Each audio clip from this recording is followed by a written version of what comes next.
Well, this just got interesting.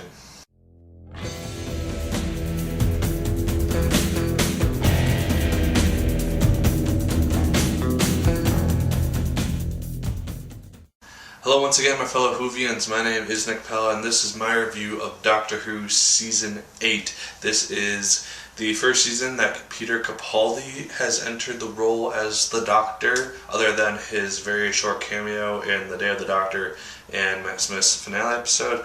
So, let's talk about it. Now, obviously, since this is the 8th season, there will be potentially spoilers from the other 7 seasons, so if for some reason you are not caught up on Doctor Who, don't watch this, obviously.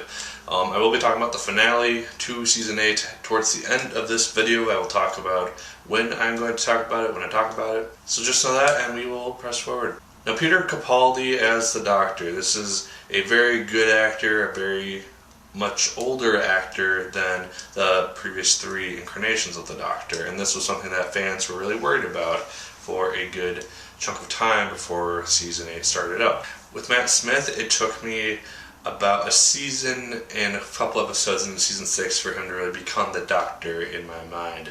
Peter Capaldi did not take that long, surprisingly. After his premiere episode, Deep Breath, he was pretty much in the role. He picked up on what he was supposed to do. He really became the Doctor in my mind. He really got himself into the role. He found how he was supposed to play the role, and he really did a really nice job in this season. I thought he was dramatic. He was a lot darker, which I'll get to later, but he was a lot darker than previous Doctors were in terms of ruthlessness and willing to sacrifice people for the greater good. I found that to be really interesting, and it's something that I really enjoyed seeing as somebody who tends to enjoy the more realistic, darker things in TV and reality. So, bravo to you, Peter Capaldi, for doing that. Jenna Coleman is also in the show. Obviously, she's continuing her role from the second half of Season 7 with Matt Smith, and she has to go through a bit of a transition at the beginning for getting used to Peter Capaldi, because she does not trust him right away as the Doctor, because he goes through a bit of a rough patch in his premiere episode, and she does not have that much faith in him. She is very much questioning of the fact that he is the Doctor, and still is. And I really liked the beginning episode where we saw a cameo of sorts from Matt Smith, where he calls Clara and just kind of reassures her. And this takes place like right before he's about to regenerate, which I found to be a really cool tie-in, and is a way of reassuring her that he's still the Doctor, and he's still there, and blah blah blah. But Jenna Coleman, she does a really nice job in the role of Clara Oswald once again. We've gone past kind of the mystery that surrounded her in Season 7, and we are kind of just her as a person. She is a teacher now at a college, and this is where she meets Danny Pink, Samuel Anderson's character. He's a new person on the show for the season, and he doesn't really do a lot in the show, which kind of surprised me. I thought that he was going to be kind of like a Rory-esque character, like they did with Amy and Rory in Matt Smith's era, but no, he's just kind of there in the background, and then he eventually discovers what's going on with Clara and the Doctor, and has issues with that of sorts. But as an actor, I thought Samuel Anderson did a really nice job with the role. Danny is a soldier, so he's basically the very opposite of everything that the Doctor likes, and so once they meet, they are kind of at odds for a little bit, and so it's a very interesting dynamic between the two of them, and I found the character to be really interesting, and I wish that they could have used him a little bit more. He's only in like one episode for like the adventure part of it, and that's just because he's kind of stranded in the middle of it, besides the finale. And then lastly, someone who we do not see until the basically end of the season, but we see her in snippets, is Michelle Gomez as Missy. This is a mysterious person who we see, like I said, glimpses of as the season goes on in some supposedly afterlife type of situation. As we see characters get killed off throughout the season, some of them end up in this place, and we don't know what is happening or why this is a thing, and it does lead up to that. I will talk about it towards the end of the video. But Michelle Gomez, she does a really nice job in her role. Once we actually see her in the role, she's very good, and I'll talk about why later.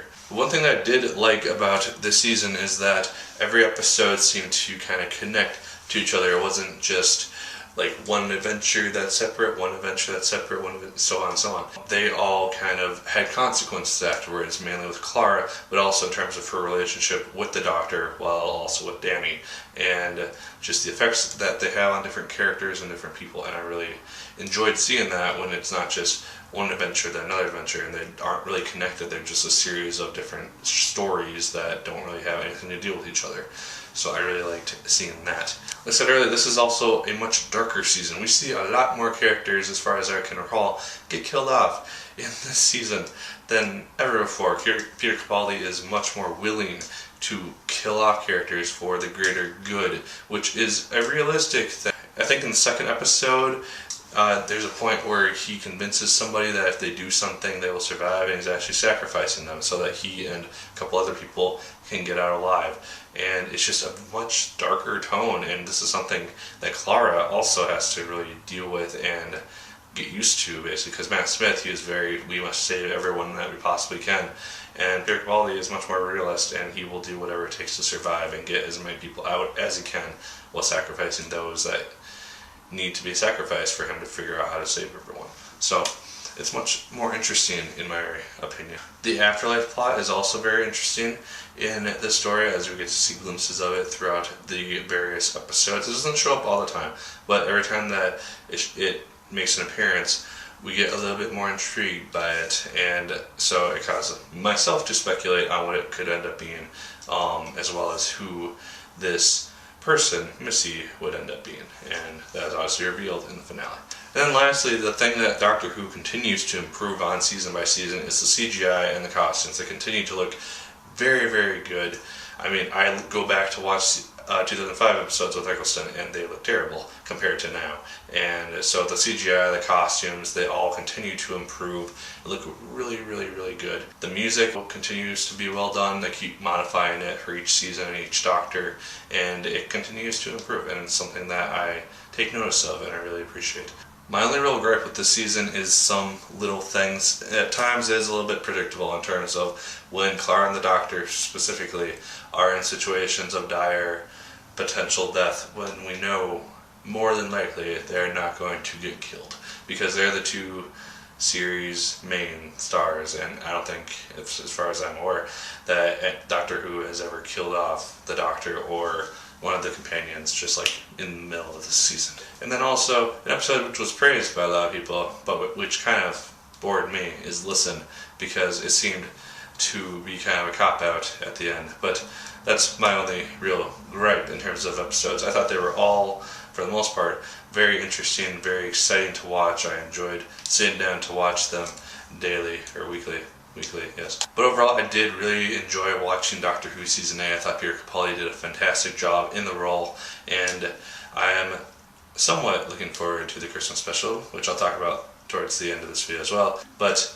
I'm hoping that we see Clara again in that, because if this is the last that we see of Clara, I'm going to be kind of annoyed, because it's kind of not the best way to leave it, I think. But I'll be talking about that now. So if you have not completed Doctor Who Season 8 and have not watched through the season finale, probably stop watching now, like, favorite, comment, and subscribe if you so choose. I'd appreciate it immensely. Now, I'm going to talk about the finale, or the two-part finale. One main thing, which is obviously revealed: Missy is the Master, which is something that I did not see coming whatsoever. I was thinking that she was going to be an evil version of River Song in some capacity. But no, she's the Master, and she's a very psychotic Master.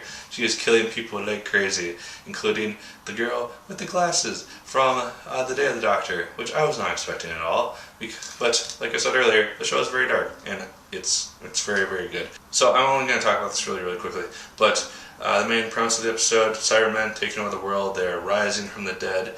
Danny Pink is killed, and he becomes a Cyberman as a result. The interaction between Danny and Clara was probably one of the more emotional bits of the episode. It didn't bring me to tears or anything, but it was something that was needed to be done, and it tied up Danny Pink's storyline a lot more than I was expecting it to, and in a much different format than I was expecting it to. I was very shocked when at the beginning of Deepwater, we saw Danny get killed, because that was not something I was expecting to happen at all. It also brings up the issue from the beginning of the season, when we saw basically the descendants of Clara and Danny. How is that going to happen now? Because I don't think Clara is pregnant, because I feel like that would have happened by now if it was a thing. So that should be interesting if that actually happens. Or maybe it's just an alternate reality of sorts that's formed now. I don't know. The finale I thought was very exciting, very energetic, very long. It was about 10 or 15 minutes longer than the normal runtime for a Doctor Who episode, which was fine because they packed in a lot of stuff. They tied up a lot of story arcs. They had Clara leave the Doctor of her own free will. They're both hiding things. We saw, at least in the version that I watched, when the Doctor looked out to see Gallifrey, it was a black screen, so we don't know what he saw.